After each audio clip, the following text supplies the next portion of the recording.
It is now my honor to announce His Majesty to declare this 2019 World Economic Forum on the Middle East and North Africa officially open. Thank you.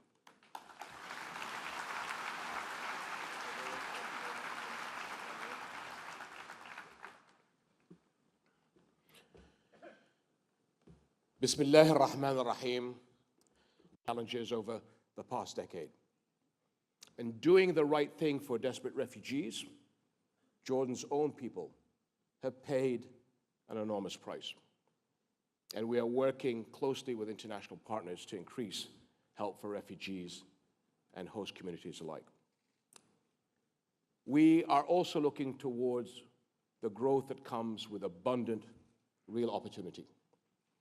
Our economic situation is promising, and indeed, the recent London initiative was a timely vote of confidence in our strong and resilient country and our sound approach.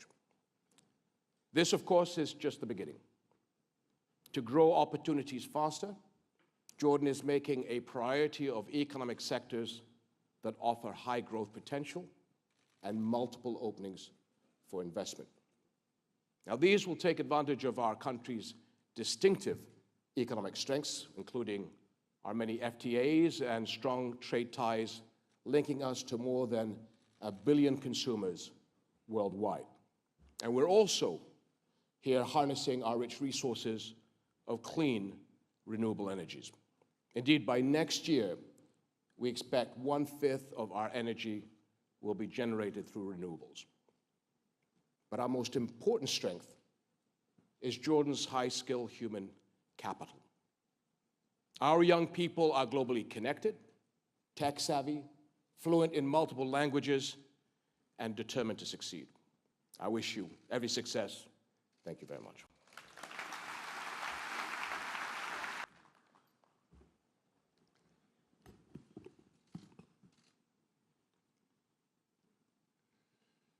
Thank you, Your Majesty.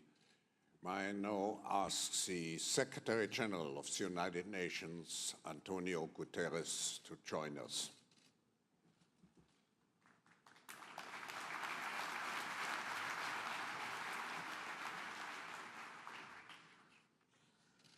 Your Majesties, Your Royal Highness, Excellencies, ladies and gentlemen, all protocol observed. I thank their Majesties, King Abdullah II and Queen Rania Al Abdullah, as well as the people and government of Jordan for hosting this timely meeting. Your Majesty, it had been a pleasure to work with you across the decades. From my time as Prime Minister of Portugal, through my years as the United Nations High Commissioner for Refugees, and now in my present capacity. You have always been a champion of peace, and you have been voice for interreligious coexistence and mutual respect, as recognized by the awarding of the Templeton Prize for 2018, and I was honored to join you on that occasion.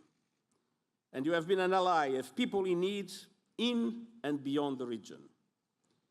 Indeed, as we all know, Jordan has demonstrated exceptional generosity to people fleeing conflict and upheaval in Palestine, in Syria, and elsewhere, with an enormous impact on Jordan's economy and society.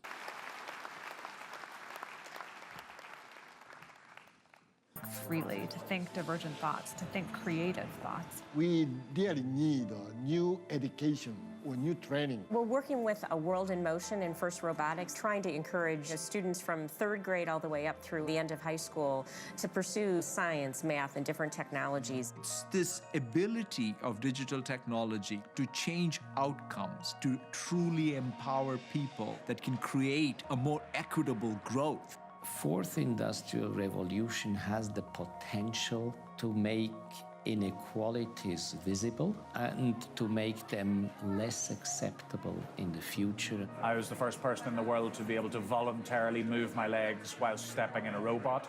The cure will be possible if enough of the right people have the will to make it happen. We're seeing this incredibly exciting convergence of genome editing, DNA sequencing.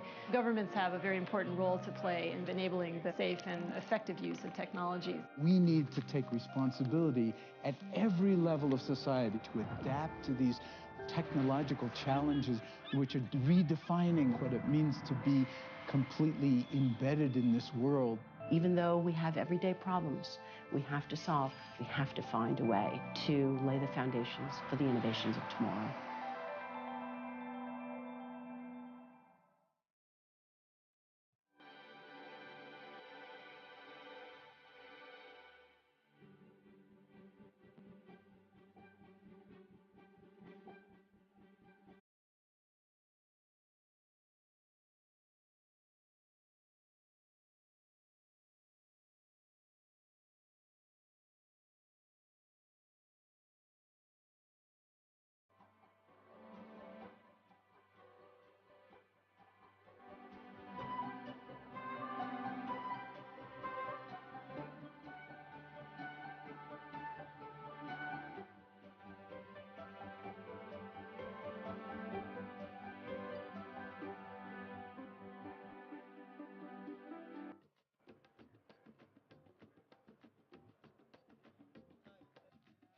With the fourth industrial revolution, we expect to see a change in the way that industries and the transformation of the industries. So as a result, what Ericsson is doing is to support the telecom operators, or the service providers, in order for them to be able to evolve into 5G. That is where the platform for the industry transformation will happen. In the last 2 years, we have started to do a lot of field trials with several operators in the Middle East, in the Arab world. And today, Ericsson has already got 4 commercial contracts, and that is in Saudi, in Bahrain, in Qatar, in UAE.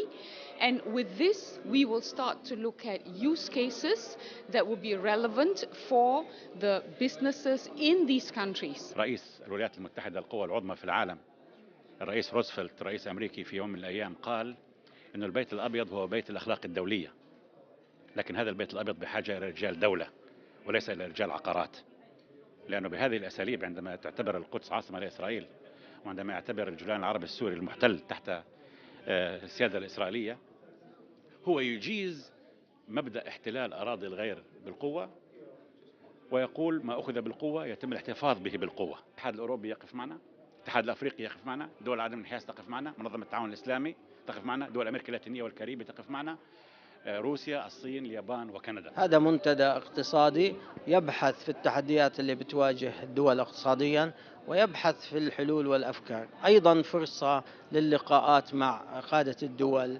والاقتصاديين والسياسة. الشركات الناشئة موضع تقدير وموضع اهتمام من كل الدول، لأنها الشركات الناجحة هي المحرك الرئيسي اللي مأمول فيه الناتج المحلي الإجمالي والنمو الاقتصادي. اجتماع ما يزيد عن 1000 مشارك من عدد كبير من دول العالم بحضور هذه الشخصيات ورؤساء الدول سيسلط الضوء على التحديات التي تواجه الوطن العربي، وسنبحث عن حلول من خلال التشاور مع المشاركين.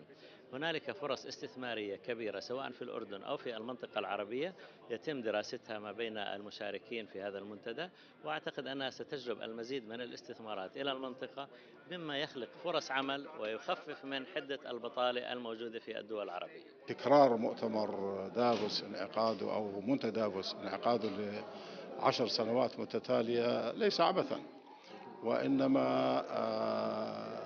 دلالة على أن الأردن يتمتع ببيئة استثمارية جاذبة، ورأس أمر البيئة الاستثمارية السلم والاستقرار والأمن الذي يعيش الأردن. أنا بعتقد أن هذه فرصة كبيرة جدا للقاء عدد كبير من المستثمرين في القطاعات المختلفة.